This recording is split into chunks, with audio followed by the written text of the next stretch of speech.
So hi, welcome to Noise Podcast. I'm Shane, I'm Glory. and we're here with Andrew from Project 86. and some questions there about the upcoming album Omni Part 1. So congrats on that, by the way. How do you feel about the response to the announcement so far? It's been great, beyond expectations, to be honest. Set out to make something a little different this time, and so far the plan has worked as far as the response. So really stoked right now, really thankful. Oh yeah, that's Hell yeah. awesome. Album rocks. Dude, album is Thanks, man. incredible. Yeah. Thank you so much. Of course. Seriously. Of course, yeah. So is there any meaning behind the album title or cover art? So I like that you're asking about the cover art. I got to give a shout out to my boy Donnie Phillips, who is the best designer on the planet and the coolest dude ever. He's been so fun to work with on this stuff. There's a lot of world building with what we're trying to do, and he really captured it. The album title, Omni, is in reference to a fictitious tech company that basically takes over the world in the context of the world of this album.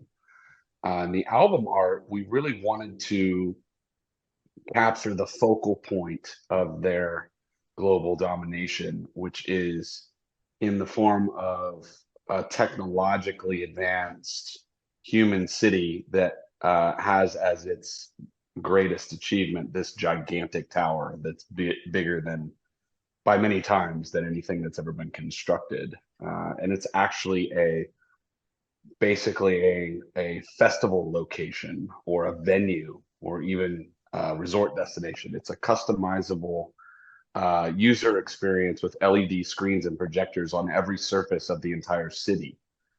And so the inside of this tower has all these levels that are meant to house this huge event to celebrate this technology that Omni has dropped, this mysterious tech that drops halfway through LP1, that is an application that users can integrate with their actual bodies to overcome death. So the album is about what happens to humanity if we no longer have the consequences of death. And the exploration of this is really a look at human nature and looking at history, current events, and everything that's going on in the world, especially our relationship with technology, and exploring all the above. So I wanted it to be a really dark journey, basically, through looking at some fictitious events that are loosely tied to current events and history. And yeah, it gets ugly. No shit. Yeah. Oh my god. So it's a concept record, it's a continuing series. It's how do you guys come up with this shit? Because that's just you explaining it. I'm like, I never would have thought of this in like a million years. Oh man. So this is the idea of technology doing us wrong to increasing measure or degree over Mhm. time has been something I've been pretty into exploring and thinking about and gobbling up whatever media I can get my hands on for the last, I don't know, 25 years or so, really since the band started. That's been something I've been into. Books and films and shows. And, thankfully, we're seeing things progress in the real world so much on a day-to-day basis, it seems. There's more and more media coming out that explores this. So there's kind of this rich lake of content now that really examines these issues from different angles, whether you're talking about, more popular shows like Black Mirror Mhm. or you know, pick a film franchise from Ridley Scott or gosh, it seems like on my Amazon menu, my Prime menu every day, there's a different show that's being fed to me that kind of delves into this stuff. Yeah. Or more classic, literary works, whether we're talking Fahrenheit 451 or uh, Brave New World. That's one of my all-time favorite books. So I've been into this stuff for a really long time, and I guess subconsciously, this sort of idea has been marinating in me for a while, and I really wanted to do a much heavier sound. I've been wanting to do that for a very long time, and really tried to make that happen on this release. And I felt like it was just an appropriate time for where the world is, and musically, it all sort of lined up to want to explore this. And I'll be the first to tell you, I'm not a fan of the idea of the concept record, and Mhm. yet they're really fun to make. As a fan, you always think, oh, the band I love is putting out a concept record. It must mean the music's not that good, Oh. or somehow it's going to take a back seat to the quote story, Mhm. right? Very intentional on this release to make the music the focal point, the Mhm. songs, Wow. the energy, and really what we wanted to do is not write like singles, but make music that gives you chills, that evokes an emotional response, especially if you're like a heavier music fan, obviously. And that takes you on a bit of a ride, and that there's a bit of an ebb and flow, and so that you want to listen to the whole record, not just song 3, song 9, and which is what we all do now. It's a single driven, short attention span marketplace in music. So yeah, that's the thought of mine. We're still making everything. Yeah. We've dropped 3 music videos, and LP1 is what we call it. Part 1 of this double album, OMNI, Mhm. is dropping on March 24th, which is what I'm assuming is in the past at this point when this airs. Mhm. Mhm. Correct? Yes. Yeah. Yeah. So we're in the studio right now working on part 2 of the double album, and I can talk about that a little bit more. And we're really trying to create an immersive experience for the audience. So the music obviously is the most important thing, but for those, and we have some folks that are kind of like the inner circle of the diehards who follow the band, who are into the lyrics, like digging deeper, want depth. And so we're doing a film or a visual album based upon the music of LP1. And then I've also written a fiction book that goes along with it. And they all sort of integrate together. The lyrics, the book, the film, it's all sort of one thing. Okay. So we're working on all of this at once. And I've got to be a crazy person, because when you're in the middle of all these spinning tops, it's like overwhelming. So each day I have to really be intentional about my time and energy, making sure that it's efficient and that I don't burn out inside of it. So you're working on so much in one go, but you said during this that the music is very intentional. So how do you maintain that intention within the music while also working on all of this other world building stuff, and like making sure that the music doesn't fall short while you're working on everything else? That's a great question. I think because I've made mistakes with this in the past, and we've attempted to do something similar, and in looking back on it, you realize, oh, I made that decision for what songs to choose, or we as a band made a decision for the track listing, or I chose to make this.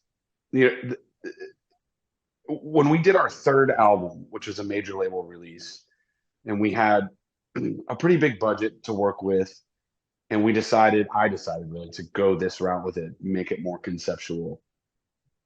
In looking back on that record, I realized, like, oh, if we would have just done this, and this, put this song first, which was a song that we cut from the record, and focused a little bit more on emphasizing these things sonically, and I would have focused a little less on, the single being track 16. You know what I'm saying? Yeah. Uh, it would have been a totally different impression left on the audience. So learning from those experiences along the way, um, and just making sure, just from a visceral standpoint, like we have the music. You know what I mean? Like the music is exciting.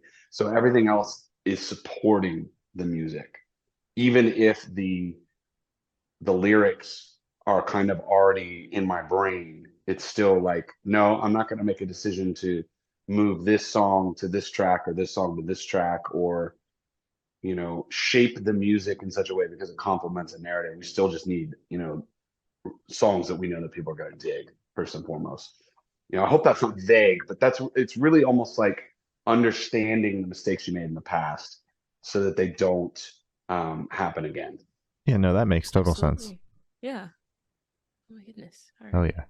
So what song off the album took longest to write, and which one is your personal favorite? That's a good question, and it changes a little bit. And the album is still so young for me. What I go through is, you're really closely connected to the creative process, and so you hear these songs over and over and over again, and you sing them, and you hear them over and over and over again as you're mixing them and mastering them. Then after that process is done, I don't know if every artist does this, but this is what I do. I shut it down for a period of time after that.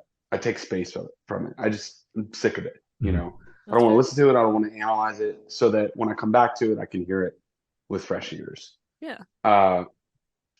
So I came back to the album recently, and different things were jumping out to me that didn't previously when I was so close to it. You asked which song took the longest to write. That's a good question. The track that is kind of the penultimate song on the album is a song called Spoonwalker, and it has like 80 different parts to it, and it's definitely a journey. It's also one of the heaviest songs on the record, if not the heaviest. From a vocal standpoint, that one took twice as long as the others to both write and record in the studio. From a musical standpoint, I would say the one that went through the most evolution, probably track one, because there's so many layers to it. Yeah. It was a group effort writing that song. And it started with a voice memo that I made where I was basically, we do these, you probably talked about this with other bands all the way, but when you have an idea for a song, no matter what instrument you play, it usually starts as a voice memo. And that voice memo usually is something that's really silly and embarrassing to listen to. We were just talking about it in the studio a couple of days ago. It's like, if anyone who doesn't do this ever heard this stuff, they would think that we're crazy, or just they would laugh, fall on the floor and laugh. So I had this voice memo that had this wild like drum pattern that wasn't like a beat. It was like this progression, like a 3-minute progression of like drum parts that I kind of like beatboxed out.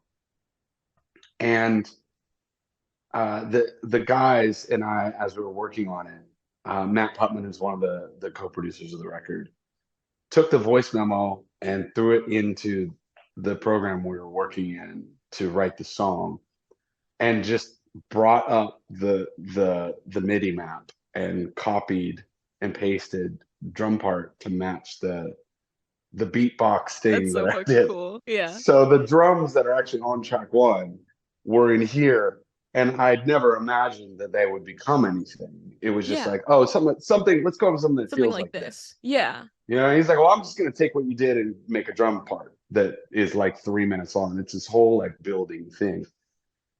And as we were writing the song, like Matt also had this. He's a sound engineer and a producer, and he loves to capture analog sounds in the environment that you never think to capture. So he's like recording like a refrigerator and turning it into a drum loop, stuff like that. Yeah. So he had this like pitch pipe, this little pitch pipe in the studio that sounded like kind of like a kazoo. And he was grabbing it every now and then to just make everybody laugh because he's kind of a joker. Yeah. And we'd be hanging out, and then he'd go Woo! And blow this pitch pipe, and then we'd all start laughing. At one moment, like one of the other dudes in the room came up with the guitar part that is the first thing that you hear on the record musically, and he started playing the pitch pipe along to the guitar part, and that made it onto the record. And then somebody else took out I don't even remember what it was. It was like a couple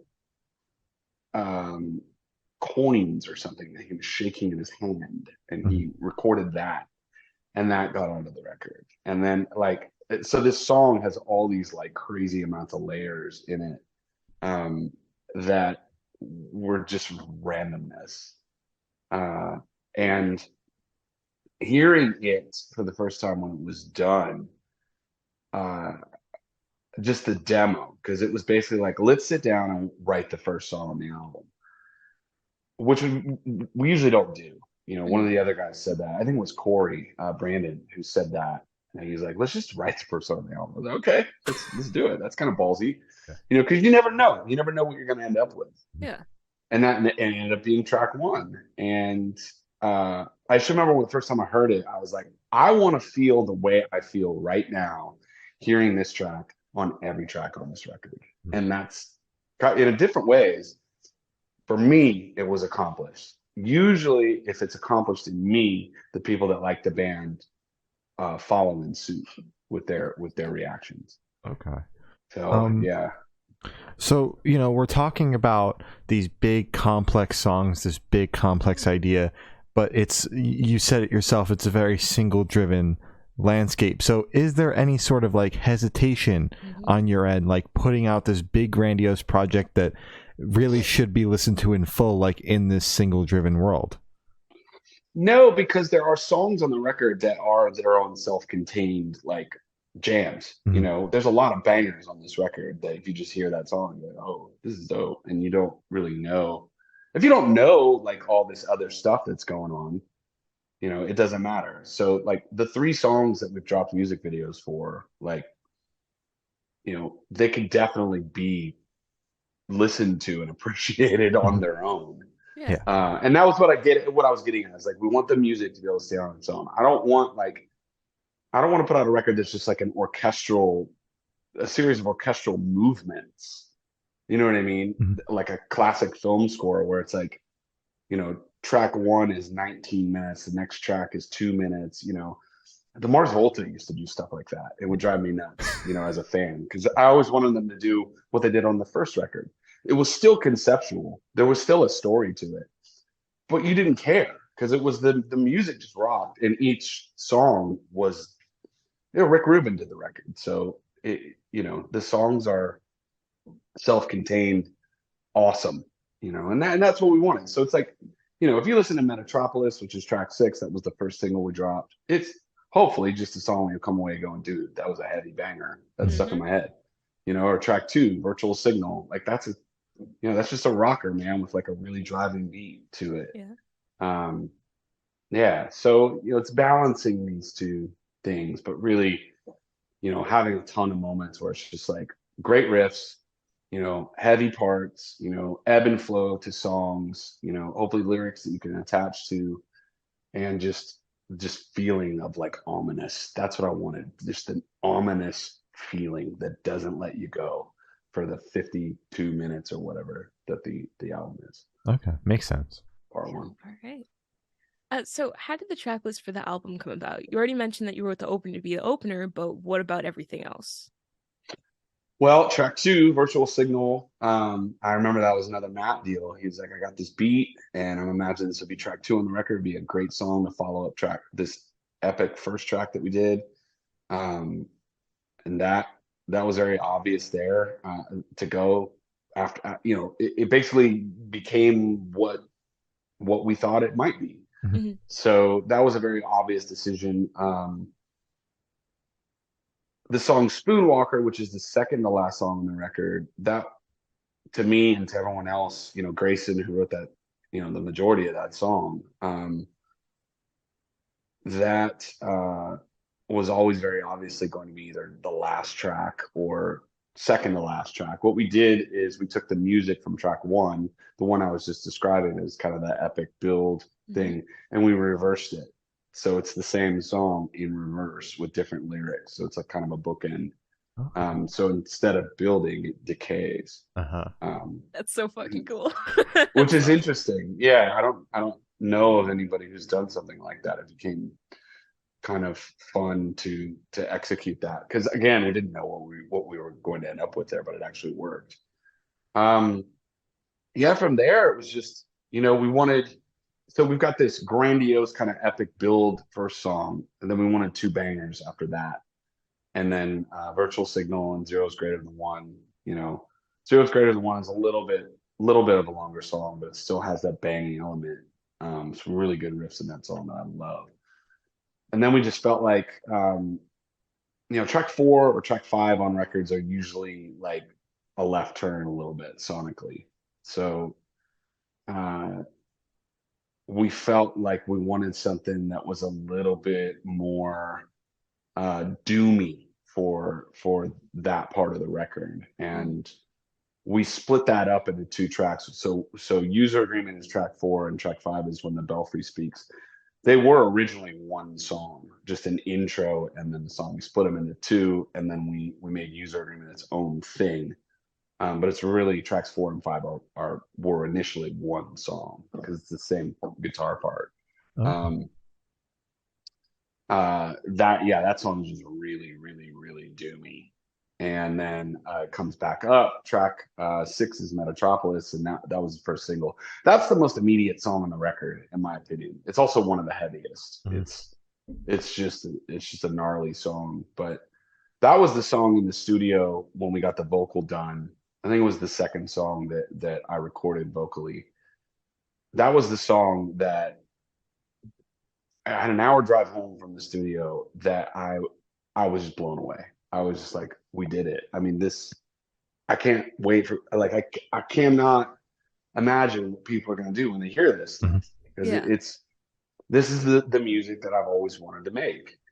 And the response to that one when we dropped it as the first single and video was really, really strong. And I think that right there, like, it kind of created a new atmosphere for um for just this chapter of what we've been doing for so long. It's kind of definitely like a reinvention. Hell yeah. Absolutely. So because this is a concept record and you have a very full fleshed out story, that makes track listing easy then, because I guess you're going along with the story. You're kind of writing along as you're figuring it out. So everything just kind of fell into place. Yeah, it all fit together in the right way. And again, just from doing this in the past, there was another record we did where I learned a lot of lessons that was also conceptual. Uh, I feel like I sort of intuitively know now how to kind of approach it, so that the music doesn't get compromised, but so that the music and the lyrics work together to complement one another. And I'll take away a lot of new lessons with this one if we ever want to do it this way again. It's fun. To me, it's more fun.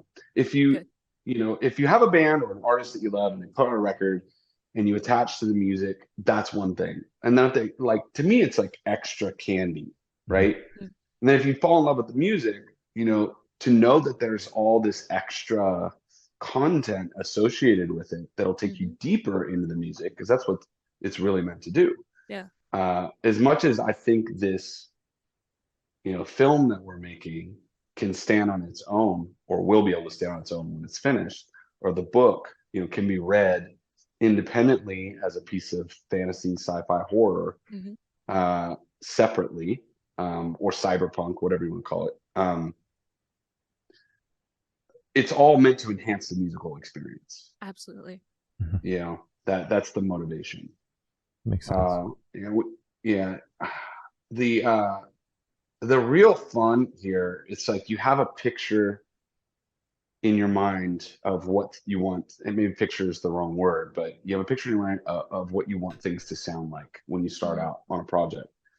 And this one obviously had there were a lot of very specific, sonic pictures in my brain I wanted to touch on. And it's one of the only times in my career that I experienced such a gap between what I had imagined and what we ended up with in terms of exceeding my expectations. And the same thing has been happening with the music videos we've been dropping, because I've always wanted to do animated type content. And when we got to the point where we needed to start strategizing visuals, for the album, I'm like, I have no idea who I'm going to work with to pull this off without spending $1 million. And a member of our Patreon community, because I do a podcast twice a week that documents the making of this record. So I've been doing it almost 2 years now. And so we have a pretty vibrant community on Patreon. I have devoted tons of time and have hundreds of hours of content on there now, just everything from demos to obviously podcasts to in studio content to exclusive music and everything in between. So I talk about what's going on in the process every week when I do the podcast, and I say, guys, I have no idea how we're going to pull this off, but this is what I want to do. This is like the vision, and this is something I've always wanted to attack. And a guy hit me up, this guy named Joel Corpy, who I want to give a shout out to. And he's a part of the community. He's a supporter of the band. And he said, I work for a big media company. My dad owns a film school. I went to film school. This is my world, and I can help you. Let's talk more. And I said, let's talk more. So we talked more. Absolutely. We ended up getting together in person. And he ended up knowing a guy who knew a guy who connected us to Spencer Olson. Shout out to him. Who's a director and visual effects junkie, really into, turned out, making stop motion Lego content years ago, and now more animated type visual effects type content. It's the perfect guy.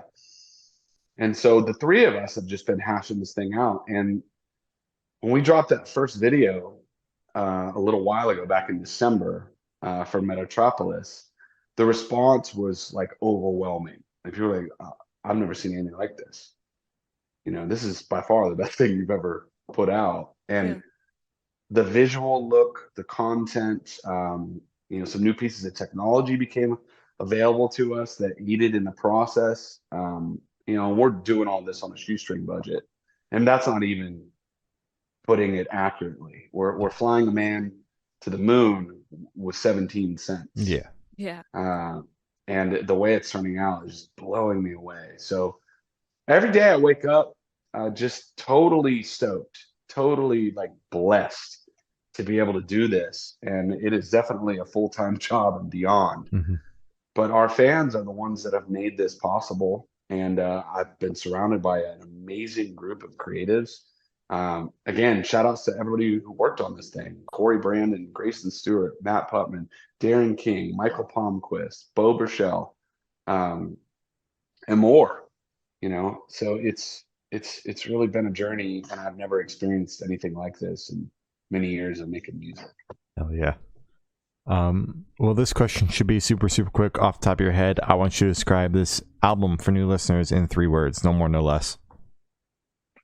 Ominous, destructive, and chill inspiring. Nice. All right.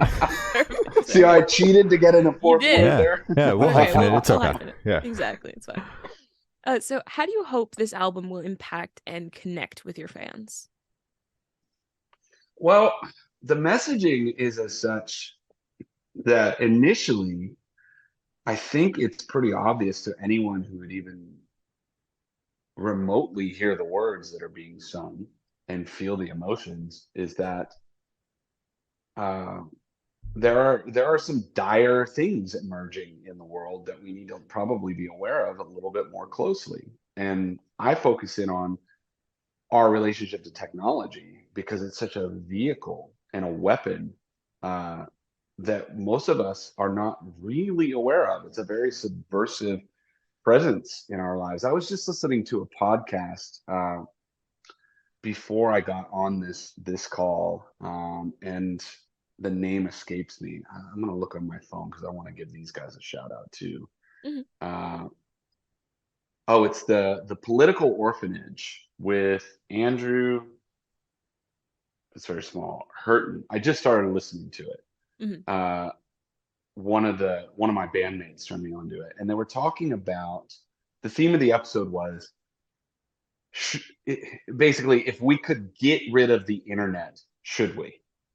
And they were talking about dating apps and human relationships and the political landscape and social media and everything in between. And they were kind of cross-referencing the turn of the millennium and what the internet looked like then as to what it has become now, and looking at how much algorithms have come to make our user experience with the smartphone, which they kept saying, look, it's not a phone, it's a supercomputer that happens to also have one of the apps be a phone. Mm-hmm. So I was blown away because I it's the first episode I've listened to of this podcast, and I'm like, yes, yes, yes. Like they're literally saying everything I'm thinking, everything I've been trying to communicate with this record. Yeah. Basically saying, and I sound like an old guy because I am, but this world that has emerged with these algorithms that are becoming increasingly more powerful to cater the content that we have to our very personality and the nuances of our tastes and such, and which are meant to harness a lot of the blacker forces inside of us, to stoke fear and hatred and division among people, because that's what sells, that's what makes money. Yeah. Basically, large corporations and, dare I say, governments are taking the most fragile parts of our psyche and monetizing them at our expense. And this is kind of the gist of what I want people to think about a little bit more, because I feel like we have to. Yeah. Because this stuff is only going to become more invasive, more insidious, more subversive, and more subtle the further we go in history. And it's increasing in terms of the speed which AI is becoming more and more real and almost sentient. And it's no longer the stuff of sci-fi. It's no longer the stuff of Philip K. Dick, Arnold Schwarzenegger movies, from the 80s. It's evident in every app that we open now on our phones. It's evident in how much time we spend on our phones. It's evident in the way that we transact community and relationship with other people. It's evident in the mental health environment, which is a huge piece of the puzzle that I don't think gets addressed enough. We're seeing the fracturing of elements of society, and we focus on, the media especially focuses on symptoms. We talk about guns and gun rights, huge point of debate, politically and in the culture wars. But underneath the school shootings is the degradation of the mental health environment, which technology plays a huge role in. Yeah. Let's take Instagram as an example. What do you think it does to the psyche of a person when you're being fed imagery that is meant to stoke jealousy all day, and you are being fed with that almost intravenously? Yeah. What does that do, to the way you view yourself, the way you view your body, the way you view your face, or when you see, people on there living their best life in the Maldives, or, pick a tropical resort destination.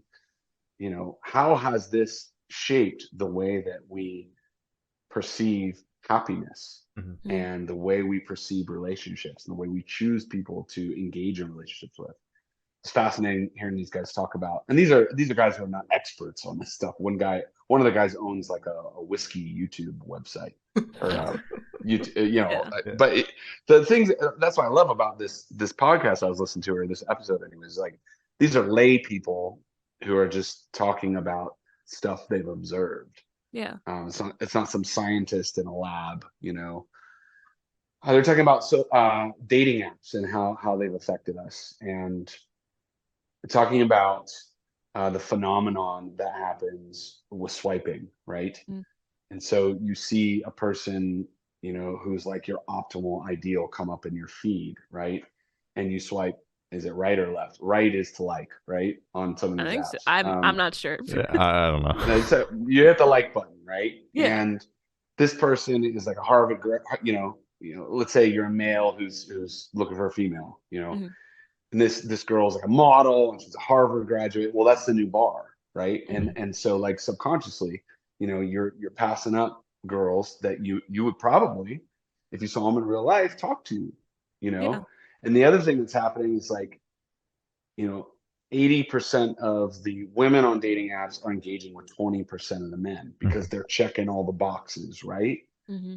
And so it's just fundamentally re-engineering the way that families are constructed, marriages are constructed, relationships are constructed, and you're seeing a greater percentage of the population suffering from isolation, literally because of smartphone Yeah, technology.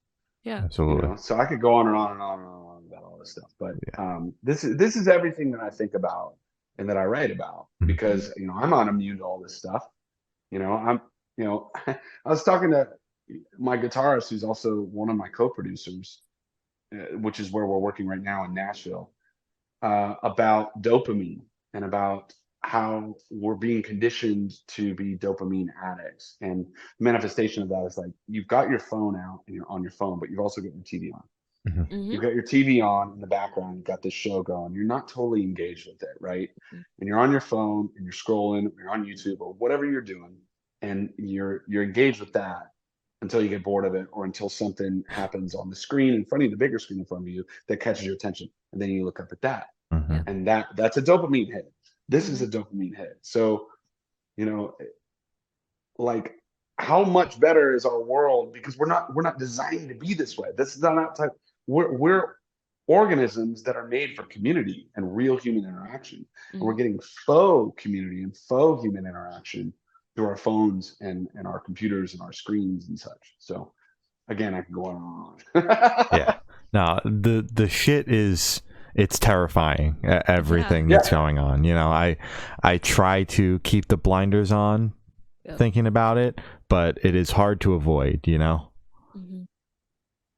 Yeah, definitely. And so, this is all put into this record, and hopefully, no matter what angle you're coming from in life and taste of music, if you enjoy heavy music, I think there's something here that you can relate to. Especially if you're a fan of anything that's any piece of media that would comment on the fracturing of society in the future. Mm-hmm. All right. Absolutely. So for this question, I want you to picture you're on tour, you're at a gas station for a rest stop. What is your snack of choice?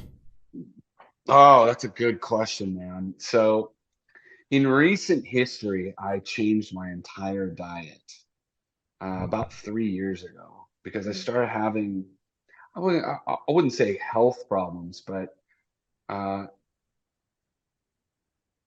just had a lot of issues with just digesting certain foods, and it would make me feel really bad when I had dairy or gluten or certain things that had a lot of like added chemically altered ingredients and such. So I was actually having pain in my body from the food that I was eating. So I took a pretty extreme left turn into organic and dairy-free, gluten-free, cut out coffee, cut out a lot of acidic foods, changed the times of day that I was eating too. Started doing, I guess it's called intermittent fasting now. I call it skipping breakfast. Started doing that, and I noticed over a couple of years' time, it switched from coffee to green tea. Oh, fuck yeah, I love green tea. Yeah, so I drink a ton of unsweetened green tea. I drink it all day, and it really does. It gives you that little bit of caffeine to give you the energy that you need and the mental kind of awareness that you want when you're trying to be creative, but it doesn't give you all the weird stuff that comes with coffee. So I did all of that, and I got about 2 years into it, and I took a look around, and I just realized that I feel better than I've ever basically felt, have more energy, was working more efficiently, and such. So when I approach like snacking now, it's always there's always tons of things I'll see at like a rest stop. Like one of my favorite places to go in the whole world. I don't know where you guys are located, but when I go to the East Coast, the upper like the Northeast, there's this chain of gas stations called Sheetz. I went to my first one last week. Okay, so I love Sheetz. It's one of my favorite like spots when I'm out and about, and I have so many good memories of tour of going to Sheetz. And like I can't eat about 95% of what's in sheets. And when I walk in there, like I feel kind of bummed about that fact. And I have to Mhm. get creative about the things that I buy. But they'll always have some like version of chips that are not like hyper like mainstream brand, that has all Yeah. the bad stuff in it. I always end up buying chips. Chips have always been my favorite. And when I tour in Europe or travel in Europe, that is my go-to is I buy paprika chips. They don't really sell those in the United States, Yeah. but in Europe, that's my jam. Paprika potato chips. I could eat those all day. Okay. All right. I just It learned took a about long those. time to get there. Yeah. Oh no, I just learned about paprika chips like I don't know 2 weeks ago. Someone in an interview mentioned it. Still blows me away. Never would have put paprika on chips. It just doesn't click for me. They're amazing. It's like it's kind of somewhere between like a crab chip. I don't know if you've ever had those. Crab, it's like Old Bay seasoning on potato chips. Oh, You okay. can only get them in like the Chesapeake Bay area, like Yeah. Maryland, Virginia, Yep. some parts of Pennsylvania. It's like a cross between that and like a barbecue, but it's its own thing. And it's kind of a subtle flavor, but paprika is just pepper, Yeah. Yeah. But it's a unique taste, and I wish that they had it in the United States. Every time I go to Europe, I try to bring as much of those bags back to snack on as I can. This is my number one. Number two would probably be just chocolate. Like usually not milk chocolate, No. probably dark chocolate, or Yes. white chocolate doesn't bug me. But I find that again when I'm in Europe, I can eat the milk chocolate there. So like if we're in Switzerland or Germany, places Yeah. where that are known for like chocolate, I stock up on that. And that you can. I know we're not necessarily just talking about America. Like you can get awesome stuff at a gas station in Europe, like Oh yeah. chocolate and paprika chips. Like I could fill a bag. You're set. Yeah. Hell yeah. Yeah. It's perfect. All right. So on the topic of food, if the band was a dish, what dish would the band be and why? That's good. Good question. So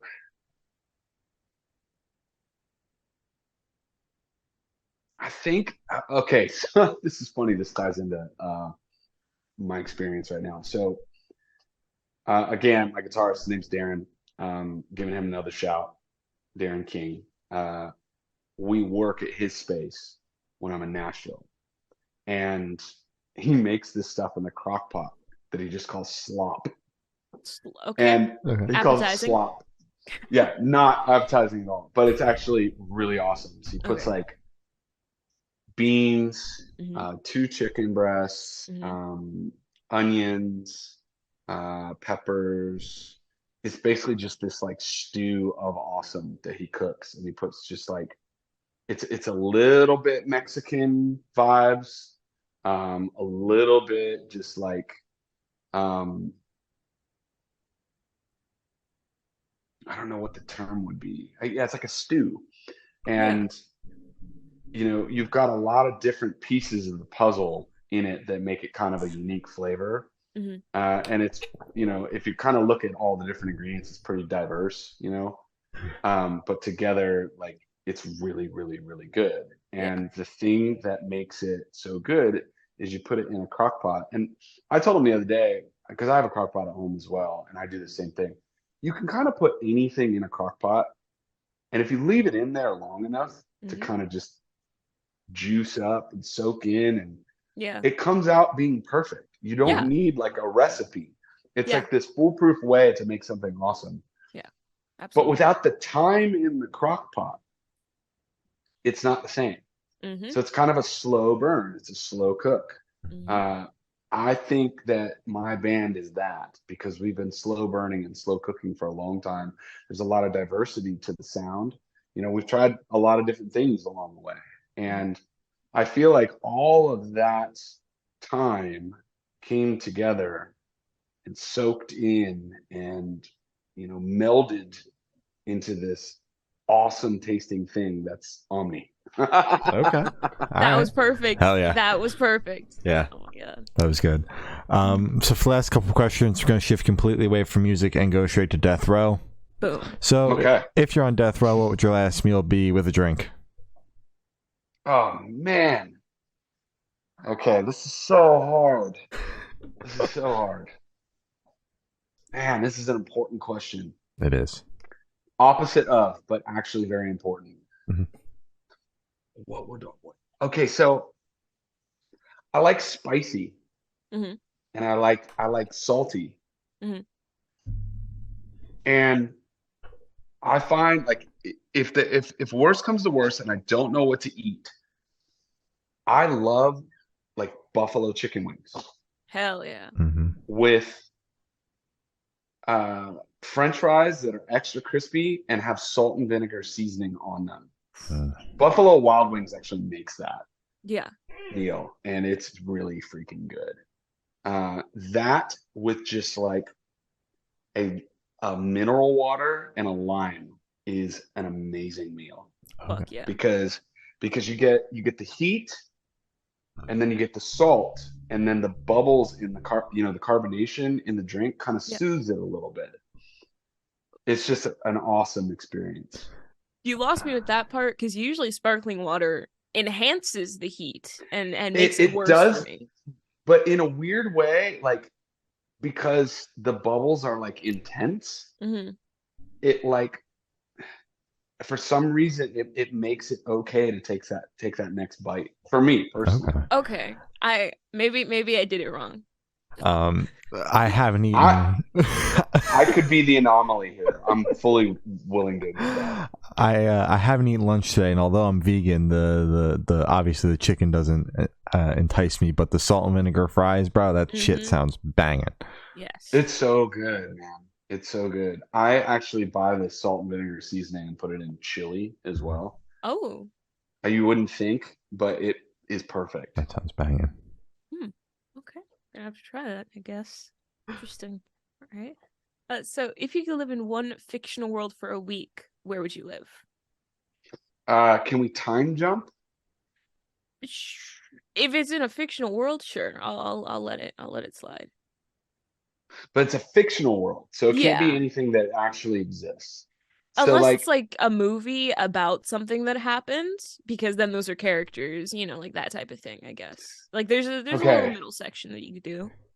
okay, but we're talking somewhat fantasy here. Yeah. Fictional world to live for a week. Hmm. And this is a tricky question because so many of the films and shows that I watch are not places I would want to visit. Mm. You know what I mean? Yeah. Um, okay, this is based upon reality, but it's not. It would be the world of the 1920s that was created and expanded upon by F. Scott Fitzgerald in The Great Gatsby.